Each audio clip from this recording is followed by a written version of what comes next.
Pour les musulmans, le livre du Coran retranscrit les paroles de Dieu de la première à la dernière phrase. Tandis que nous les sceptiques, qui ne croyons rien en la divinité du Coran, nous voyons plutôt dans ce livre une œuvre nécessairement humaine, inventée par un ou des êtres humains. Et ces mêmes musulmans croient d'ailleurs tellement en l'intégrité et en la fiabilité du Coran qu'ils projettent sur ce livre l'aura des qualités de son supposé auteur divin, puisqu'Allah s'y qualifie à longueur de page de supérieurement intelligent, de juste, de sage, de parfait, d'omniscient, d'omnipotent. Il y a cependant une première objection que je voudrais faire aux musulmans. En fait, le Coran n'est pas à proprement parler techniquement l'œuvre de la créature surnaturelle que vous appelez Allah. Si on veut être plus précis, le Coran, c'est les propos d'Allah, un être invisible, intouchable, inaudible, transmis au compte-gouttes petit à petit à l'ange Gabriel, un être tout aussi invisible, inaudible et intouchable, qui les a alors transmis petit à petit au prophète Mohammed, qui petit à petit lui-même les a transmis sur plus d'une vingtaine d'années à ses contemporains humains oralement et pas par écrit car il serait analphabète. Puis le prophète Mohammed est mort assassiné à cause d'un poison mis dans sa nourriture par une cuisinière. Et alors ses disciples se sont éparpillés dans différentes villes du califat et son message religieux s'est propagé mais dans plusieurs versions différentes. Il n'existait alors pas un mais plusieurs Corans dans le califat islamique à ce moment-là. Et c'est là qu'intervient le calife Othman qui, environ 15 ans après la mort du prophète Mohammed, a chargé une commission sous son autorité de créer une seule version du Coran, compilée dans un seul corpus, un seul livre, et il a notamment fait brûler toutes les autres versions écrites du Coran divergentes qu'il voulait détruire sur son territoire. Tout comme le prophète Mohammed, le calife Othman a lui aussi fini assassiné, pas empoisonné, mais tué de plusieurs coups de couteau. Vous voyez finalement toutes ces circonstances aléatoires, historiques, anthropiques, loin du récit romanesque et divin avec lequel les musulmans justifient leurs croyances. Eh bien, c'est tout ça le Coran, c'est toutes ces circonstances. Et là, plusieurs questions devraient normalement se bousculer dans votre esprit si vous êtes quelqu'un d'averti et de sceptique. Déjà, du point de vue islamique, Allah est quand même le maître du destin, c'est lui qui guide et égare tous les êtres humains dans leur existence. Alors pourquoi a-t-il fait mourir ou laissé se faire assassiner Mohammed et Othman, sûrement les deux êtres humains qui ont pourtant le plus œuvré pour la diffusion et l'hégémonie de son Coran? Est-ce par indifférence, par ingratitude, ou à cause de son inexistence peut-être, parce que un Dieu qui n'existe pas ne peut bien évidemment pas vous prévenir de votre futur assassinat, ni même vous porter secours?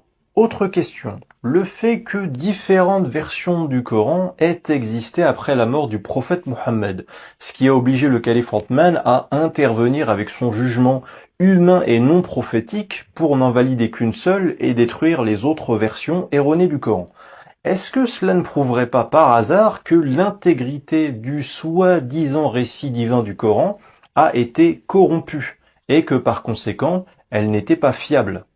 Le système de communication d'Allah, le génialissime Dieu parfait, n'était apparemment pas bien au point. Au lieu du bouche à oreille partant d'un prophète illettré, Allah aurait mieux fait selon moi de larguer une bonne fois pour toutes sur terre un livre du Coran dont les pages seraient forgées dans un métal indestructible par exemple. Enfin bon voilà, ça se passe comme ça dans l'esprit des musulmans. En gros pour eux, les paroles de Dieu à destination de l'humanité du temps du prophète Mohammed ont fini dans ce livre, le livre du Coran. Et étant donné que le Dieu en lequel croient les musulmans serait un Dieu parfait, qui sait tout, qui peut tout faire, les musulmans n'imaginent pas un seul instant que le Coran pourrait contenir des erreurs, des mensonges, des falsifications. Et justement, il y a une petite faille à laquelle les musulmans pensent rarement pour ne pas dire jamais, et que je voudrais aujourd'hui vous citer. En fait, l'auteur du Coran, Allah officiellement, il dit beaucoup de choses. Il parle des droits des musulmans, des devoirs des musulmans, d'obligations légales qu'ont les musulmans, et de punitions, de contraintes pénales en cas de désobéissance. Prenons donc deux devoirs religieux formulés par Allah dans le Coran et que les musulmans doivent réaliser. On va prendre par exemple l'office religieux de la salat, les 5 prières quotidiennes que vous connaissez, et on va prendre le hajj, le pèlerinage à la Mecque. Voilà. Ce sont là deux des 5 fameux piliers de l'islam. L'auteur du Coran dit aux musulmans dans le Coran qu'ils doivent faire la salat, la prière. Certes, mais il ne donne pas dans le Coran le mode d'emploi sur la chorégraphie, la gestuelle, les paroles à prononcer, à penser durant cette prière.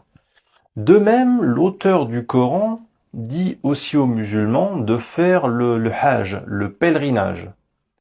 Mais, là encore, il ne précise pas la manière de faire ce pèlerinage, le parcours et la chorégraphie à réaliser. Allah est comme ça dans le Coran. Il demande aux musulmans de faire des choses, mais il n'est pas assez précis, il ne précise pas comment faire les choses.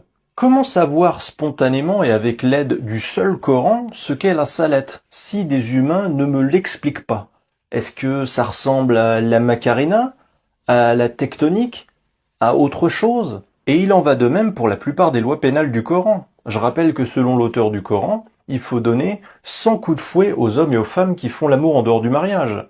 Mais il n'est pas précisé dans le Coran la distance minimale ou maximale entre la personne fouettée et le fouettard, les matières autorisées ou non pour fouetter la personne condamnée, les parties du corps à fouetter ou ne pas fouetter durant l'exécution de la sentence, ou la pression maximale en kilogrammes par centimètre carré que le fouet doit exercer sur la personne à fouetter.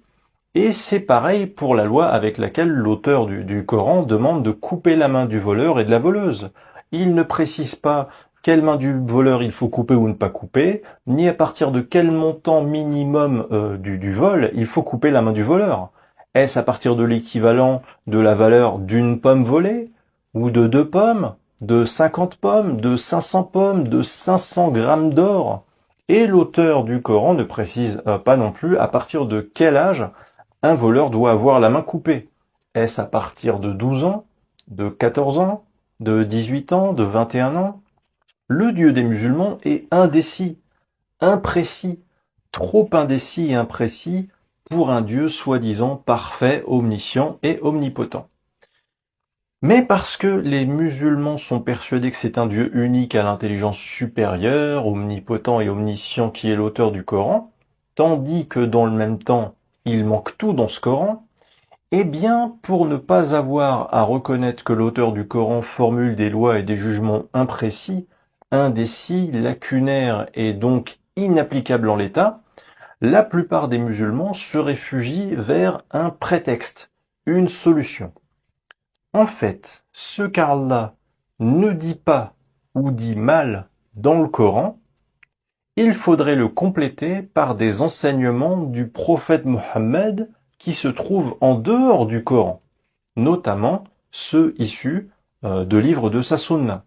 Je pense là aux fameux hadiths. Et moi, je ne vais pas vous parler de hadiths qui ne sont pas fiables, mais de ceux qui sont sahih, authentiques. J'insiste bien sur le fait que les récits de hadiths que je vais vous proposer dans cette vidéo sont issus de recueils de hadiths classifiés sahih, ceux qui ont un degré de recevabilité maximale dans les classifications de hadiths pour les musulmans.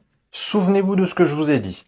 Pour les musulmans, quand Allah parle au prophète Mohammed par l'intermédiaire de l'ange Gabriel, cette parole devient un verset coranique. Mais les lois du Coran sont imprécises et lacunaires, donc inapplicables pour la plupart. Alors on va puiser dans des textes extérieurs au Coran le moyen d'appliquer le Coran, de rendre le Coran efficient. Et on prend là des hadiths ayant le degré de classification sahih comme ceux issus de recueils de Bukhari ou Muslim. Je vais vous donner un exemple.